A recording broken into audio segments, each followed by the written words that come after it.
Imagine for a moment scooping up the dense, humid, dark soil of a Laotian jungle.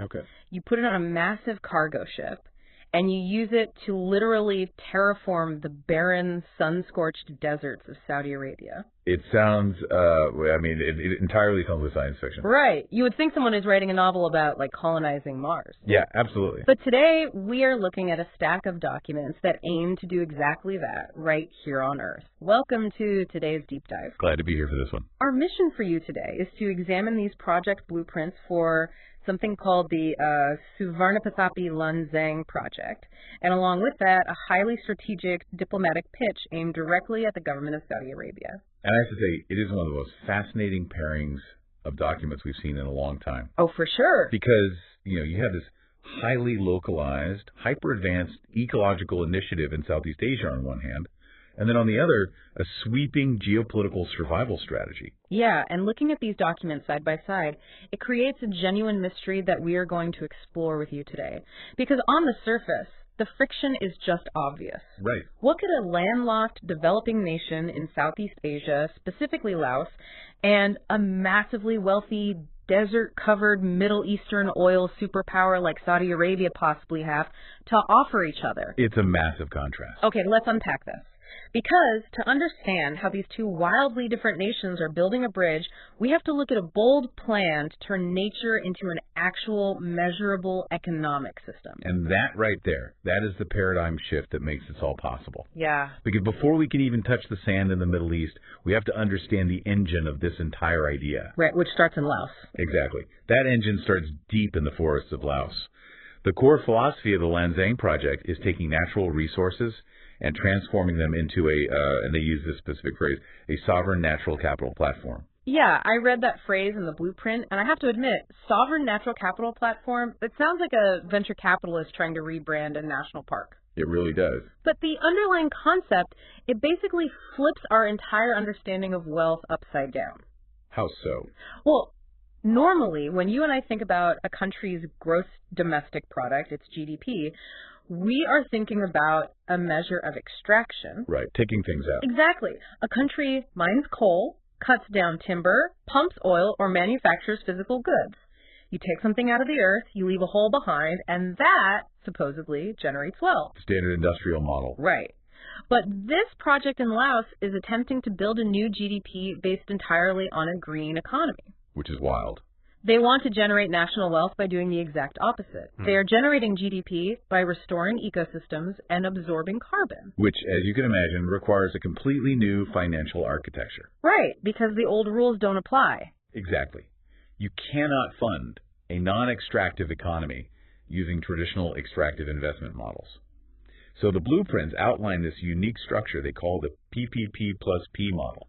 Now, anyone who follows, municipal or national development knows PPP, public-private partnerships. Right. You see them for toll roads or stadiums, things like that. Yeah, exactly. But this adds an extra P. It does. That extra P stands for planet. Wow. So, public-private partnership for planet. And the structure is fascinating because of how it insulates the host country. Okay, break that down for me. So the government of Laos contributes the land for this massive project. But crucially, they do not put up a single dime of financial investment. Wait, really? Nothing at all? Nothing.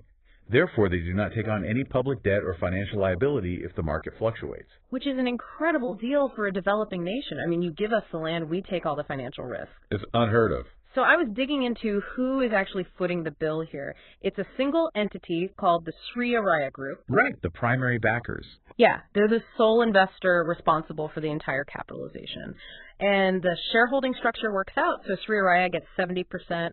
The Lao government gets 20% just for the land contribution. And the remaining 10% goes to qualified partners. Exactly. But when you look at the financials, what really caught my eye is the social welfare component built into this PPP plus P model. Yes, and I think it's important to note it is built directly into the profit sharing mechanism, not as an afterthought. Yeah, the sole investor, Sri Araya, legally binds 10% of their net profits from this carbon sink business into something called the Simonusati Fund. Right. And reading the bylaws of this fund, this is not some, vague corporate social responsibility pledge where they just sponsor a local youth soccer team and call it a day. Yeah, it's very specific. The fund is explicitly earmarked for national social infrastructure. We're talking about building and upgrading hospitals, providing advanced medical equipment, funding schools, and creating social welfare safety nets for vulnerable demographics in Laos. The intention there is to build a direct, inescapable pipeline between environmental restoration and human well-being. It's a really beautiful idea on paper. It is. The mathematical logic is that the healthier the forest gets, the better the hospitals and schools perform. Okay, but I am going to throw a flag on the play here because I have a serious skeptical pushback. Let's hear it. I'm looking at these numbers, and this sounds incredibly utopian. I mean, we're talking about funding national infrastructure. Yeah. Hospitals are not cheap. Not at all. How in the world do you generate enough money from just, planting a bunch of trees to fund a national healthcare system? The margins on traditional timber or standard carbon offsets simply do not support that kind of windfall. And your skepticism is completely justified. If this project were just about planting traditional pine or oak trees in a standard grid, the math would utterly fail. Right, wouldn't make sense. But the key to this document is that it relies on a highly specific biological engine, which is then paired with verification technology that I know we will get into. But let's look at the biology first. Let's do that, because they clearly aren't just tossing seeds into the dirt and hoping for the best. No, this is an industrialized biological process. The documentation introduces a specific tree species central to this operation. It's called the Kajorn philopong tree. I saw that. And when you compare the data from the sources on this tree against standard economic trees that paper companies or timber farms use, the difference is jarring. Yeah, I was looking at the yield charts in the blueprint, and it honestly looks like a typo at first glance. It really does. Because if you plant eucalyptus, which is a very standard, fast-growing economic tree used all over the world, it yields about 23,857 kilograms of biomass per hectare per year. Which is a solid number for the industry. Right. But now what happens when you swap that out for the Kajorn philopong tree? You jump to 333,333 kilograms of biomass per hectare per year. That is more than 13 times the mass. Yes. I mean, this tree is basically on biological steroids. That's a good way to put it. It's pulling carbon from the atmosphere and packing on physical mass at a rate that makes standard economic trees look like they're standing completely still. Well, it is engineered for this exact purpose. It has the absolute highest biomass production potential, dwarfing eucalyptus or acacia. Wow. Furthermore, it boasts the longest biomass storage. Think about what a carbon sink actually is. Okay. When your entire economic model is based on pulling invisible carbon dioxide out of the air and storing it in physical heavy wood. A tree that grows that fast and holds that much mass isn't just a plant. Right. It is an incredibly efficient biological factory. And here's where it gets really interesting. Because you take this biological superfactory and you scale it up to a 10,000 hectare operation. A massive scale. Right. And if you are picturing, a bunch of forestry workers walking around a 10,000 hectare jungle with clipboards and tape measures, trying to guess how much the trees have grown, erase that image. Yeah, it is not a manual operation. This is a staggering tech operation. The equipment list in the blueprint looks like a military surveillance operation. It's very advanced. They have aerial mapping drones constantly scanning the canopy, but the ground level is what blew me away. Ah, the Internet of Things infrastructure. Yes. They have embedded a massive network of IoT sensors throughout the entire forest floor and the trees themselves. And those sensors are not just taking daily snapshots. They are pulling continuous real-time data. Like constantly feeding information back. Exactly. They're monitoring the precise moisture of the soil, the real-time carbon absorption levels in the microclimate, water quality, temperature fluctuations, and biomass density. That is a lot of data points. It is. They even integrate camera traps for wildlife monitoring, because a true natural capital system has to prove that biodiversity is increasing alongside the trees. And then they take all of this raw sensor data and feed it into an AI analytics platform. Right. Now, my first thought was, okay, they are just using a fancy algorithm to log numbers. But the AI is doing something much more complex. It's predictive. Yes. It is dynamically predicting the forest's growth curve. It's assessing microscopic soil degradation, forecasting the exact biomass yield for the coming year, and providing early warning systems for climate risks like wildfires. What's fascinating here is how that data translates into trust. Okay. And eventually tradable wealth. Because if you are an institutional investor sitting at a desk in Tokyo or London, you are not going to simply take a foreign government's word that a tree is growing perfectly. No, of course not. I mean, if you're listening to this and you've ever bought a carbon offset, maybe you paid an extra $5 on a plane ticket to plant a tree, you've probably wondered, did that tree actually get planted? Exactly. Is it still alive? Did someone chop it down yesterday? You just don't know. And that exact anxiety is what the tokenomics of this project solves. Right. All of this real-time data from the drones, the IoT sensors, and the AI is recorded directly onto a blockchain using automated smart contracts. And that data pipeline creates what they call the natural capital token, or NCT. Yes. When you put the data on a blockchain through these automated protocols, the record of carbon absorption becomes entirely transparent and immutable. Meaning you can't fake it. Exactly. Nobody at the Sri Araya Group or the Laos government can go in and edit the spreadsheet to say they grew more trees than they actually did. Yeah. It cannot be tampered with. That's huge for investors. It completely bridges the gap of trust for global capital. Mm. It turns a living, breathing tree in Laos into a secure, auditable, tradable digital asset on the global market. Okay, so I am following the logic here. Laos has built this massive high-tech forest engine. They have these super trees creating astronomical amounts of physical biomass. Right. They have the AI and sensors verifying it, generating globally trusted carbon tokens to fund their hospitals. But here's the massive gap in the narrative. Let's hear it. How in the world does a booming, high-tech Laotian forest connect to the arid, sandy deserts of Saudi Arabia? Right, that's the big question. To bridge that gap, we transition to the second document in our stack, the diplomatic pitch. Okay. Saudi Arabia is in a unique, almost paradoxical historical position right now. They have immense wealth, and their leadership operates with a very clear long-term vision.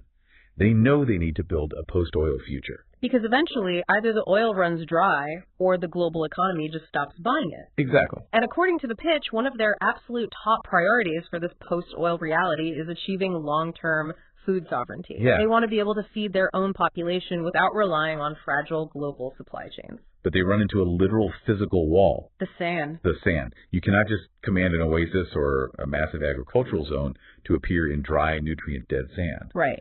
Sand lacks organic matter. Right. It lacks the microorganisms required to process nutrients. It has zero structure to hold water. You pour water on it and it just vanishes.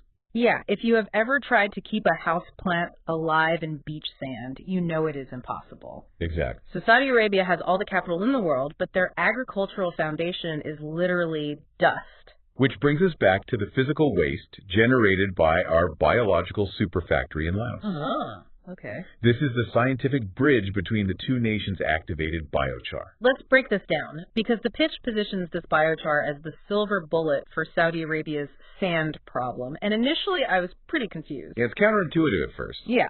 You have 333,000 kilograms of biomass per hectare in Laos. Branches fall, trees are thinned out, you have massive agricultural waste. Right. The project takes this waste and runs it through a process called pyrolysis. Now, my first thought was, wait, are they just burning the leftover trees and shipping ashes to the Middle East? Which would defeat the purpose. Right, because burning a carbon sink sounds like a terrible idea. It would be, but pyrolysis is not burning. It is heating the biomass at extreme temperatures inside a chamber with almost zero oxygen. Oh, I see. Because there is no oxygen, the wood cannot combust and turn into ash. Instead, it carbonizes. It undergoes a chemical transformation into an incredibly porous, highly stable form of pure carbon, the biochar. I want to focus on that word porous, because the blueprints specify that this isn't just biochar, it is activated biochar. Yes, and the porosity is everything. Yes. If you look at this biochar under a microscope, it doesn't look like a solid chunk of coal. What does it look like? It looks like a microscopic high-rise apartment building full of empty rooms and corridors. Wow. Okay. But empty rooms aren't enough to grow food. So they have to furnish the apartments. Exactly. Well, think of it as moving tenants in. They take this porous biochar structure and they charge it or activate it with specific liquid nutrients and beneficial soil microorganisms. Oh, that makes sense. The biochar becomes an armored delivery system for biological life. And this is the crux of the strategic pitch to Saudi Arabia. Laos proposes exporting this activated biochar to the Middle East. Right. It isn't a fertilizer that you just sprinkle on top of a crop. It acts as a foundational soil conditioner. Exactly. When you take these microscopic apartment buildings packed with microbes and physically churn them deep into the desert sand, it fundamentally alters the physical structure of the ground. It creates humus. Right. Suddenly, when you water the sand, the biochar acts like a sponge, drastically increasing moisture retention. It gives the microbes a safe place to live and multiply, shielded from the harsh desert sun. It creates a living soil base.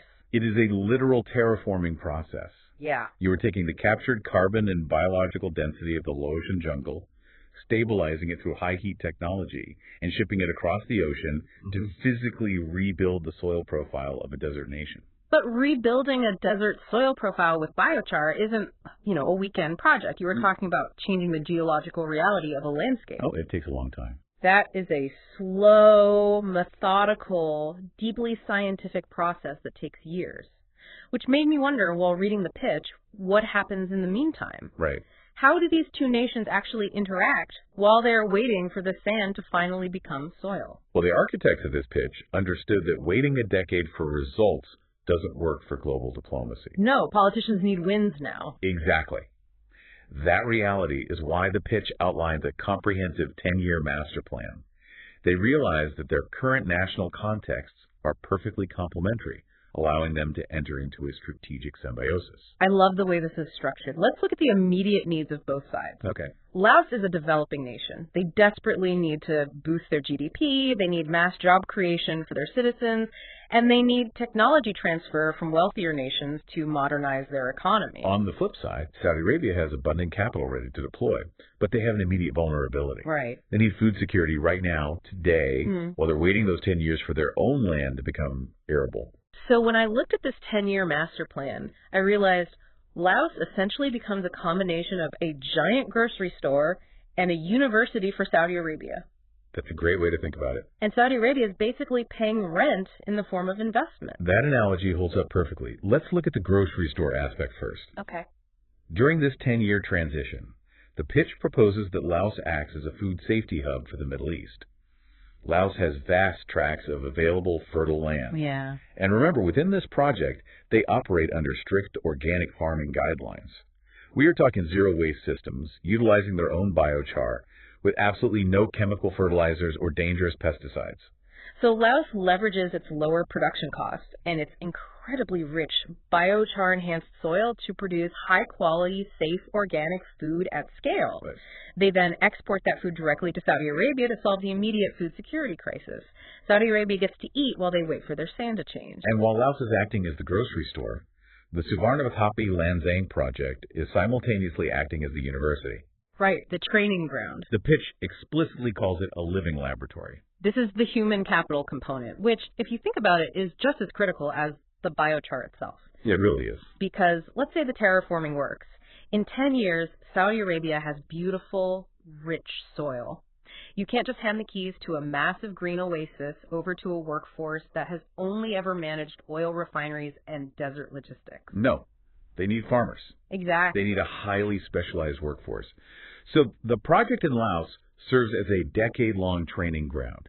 They are actively cultivating experts in smart farming techniques. Preparing the next generation. Right. They are training technicians to manage the IoT and blockchain monitoring systems. They are developing engineers specializing in soil restoration and AI analytics. Wow. They are training the exact human capital that Saudi Arabia will eventually need to hire to run their own green infrastructure. It's a brilliant runway. By the time Saudi Arabia's soil is finally ready to plant trees, the experts needed to farm it have already spent a decade perfecting their craft in the jungles of Laos. It is seamless. Which brings us to the end game of this entire diplomatic pitch. Fast forward 10 years, the foundation is laid, the activated biochar has successfully conditioned the desert sand into living soil, the experts are trained. What is the final goal? The documents refer to it as the Oasis project. The Oasis project. Yes, this is the ultimate vision of transforming the Saudi desert into a self-sustaining, living ecosystem. It moves beyond just farming. They are talking about establishing actual forests in the Middle East, building massive safe food production zones, and creating complete ecological stability. You know, if you look closely at the language used in this pitch document, it really is a masterclass in diplomacy. If we connect this to the bigger picture, the framing is what makes it so compelling. Definitely. Because if you look at standard international or development pitches, they almost always focus on what a nation lacks. Yeah. You need our help because you are missing X. Right. But this document never frames Saudi Arabia as lacking anything. Not once. It never says, hey, you have terrible soil and no food. Please buy our dirt. No, never. Instead, it uses highly strategic phrasing like preparing for the post-oil future and building green national security. It offers a strategic partnership. It positions the relationship as an alliance of equals. Saudi Arabia gets a safe, highly profitable, blockchain-verified investment base in Laos today, which secures their immediate food needs. Yeah. In return, Laos gets a massive capital injection required to build out their natural capital economy and fund their hospitals. And tomorrow, Saudi Arabia guarantees its own post-oil ecological security. It is a stunning journey when you step back and look at the whole picture. It really is. We started with a specific high-yield tree, the Suvarnapathapi tree, growing fast in the mountains of Laos.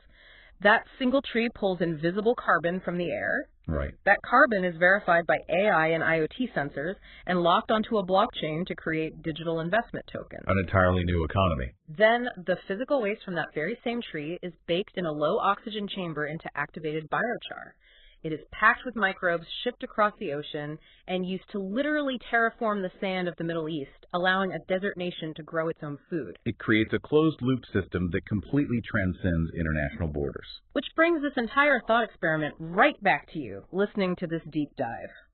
Why should you care about a forestry project in Laos and a desert initiative in Saudi Arabia? A fair question. Because this entirely redefines what wealth actually means for a nation.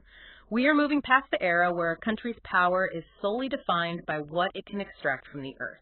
Digging stuff up is the past. Exactly. It shows us that the future of geopolitical alliances might not just be about trading oil or technology or weapons. The most powerful alliances of the 21st century might be built on trading soil health, trading carbon sinks, and building cross-border ecological symbiosis. It's a completely new paradigm. So, what does this all mean? We've seen how you can turn a forest into a verifiable GDP. We've seen how you can turn jungle waste into desert soil.